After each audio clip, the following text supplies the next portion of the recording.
Hello guys, welcome to my channel. ഇന്ന് നമുക്കൊരു home made ഷവർമ ഉണ്ടാക്കിയാലോ. അതിനായി ചിക്കൻ ചെറിയ പീസസ് ആയി കട്ട് ചെയ്യുക. ഇതിലേക്ക് പെരിഞ്ചീരകം പൊടിച്ചത്, കുരുമുളക് പൊടിച്ചത്, മഞ്ഞൾപ്പൊടി, മുളക് പൊടി, ഉപ്പ് എന്നിവ ചേർത്ത് നന്നായി മിക്സ് ചെയ്യുക. ചിക്കൻ്റെ എല്ലാ ഭാഗത്തും മസാലകൾ പറ്റുന്നത് വരെ മിക്സ് ചെയ്യുക. ശേഷം ഈ ചിക്കൻ മിക്സ് കുക്കറിലാക്കി വിസിൽ കേൾപ്പിച്ച് നന്നായി വേവിച്ചെടുക്കാം. ചിക്കൻ വേവുന്ന സമയത്ത് നമുക്ക് മയോണൈസ് ഉണ്ടാക്കാം. ഇതിനായി ഒരു മിക്സി ജാറിൽ മുട്ട പൊട്ടിച്ചൊഴിക്കുക.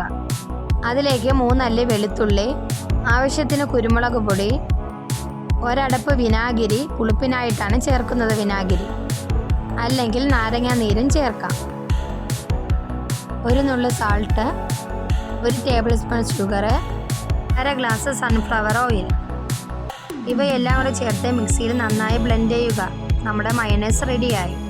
വേവിച്ചെടുത്ത ഈ ചിക്കൻ പീസിനെ ചെറിയ പീസസ് ആയിട്ട് കട്ട് ചെയ്യുക.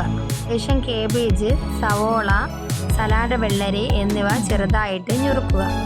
ഷവർമയുടെ അകത്തുള്ള ഫില്ലിങ്ങിനായിട്ടാണ് റെഡിയാക്കുന്നത്. കട്ട് ചെയ്ത വെജിറ്റബിൾ ഈ ചിക്കൻ പീസിലേക്ക് ഇടുക. ശേഷം ചിക്കനും വെജിറ്റബിളും നന്നായി മിക്സ് ചെയ്യുക. ഇതിലേക്ക് നമ്മൾ നേരത്തെ തയ്യാറാക്കി വെച്ചിരിക്കുന്ന മയോണൈസ് ഒഴിക്കുക. ശേഷം ഇവയെല്ലാം കൂടെ നന്നായിട്ട് മിക്സ് ചെയ്യുക. ഇതുപോലെ മയോണൈസ് ചിക്കൻ പീസിലും വെജിറ്റബിളും നന്നായി മിക്സായിരിക്കണം. ഇനി നമുക്ക് ചപ്പാത്തി നന്നായി ചൂടാക്കിയെടുത്ത ഓരോ ചപ്പാത്തിയിലേക്ക് നമുക്ക് ചിക്കൻ മിക്സ് വയ്ക്കാം.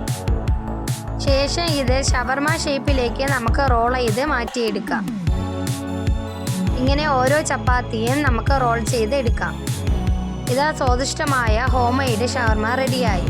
കുട്ടികൾക്കും മുതിർന്നവർക്കും ഒരുപോലെ ഇഷ്ടപ്പെടുന്ന ഷവർമയാണിത്. ഇനി അടുത്ത വീഡിയോയിലേക്ക് കാണാം.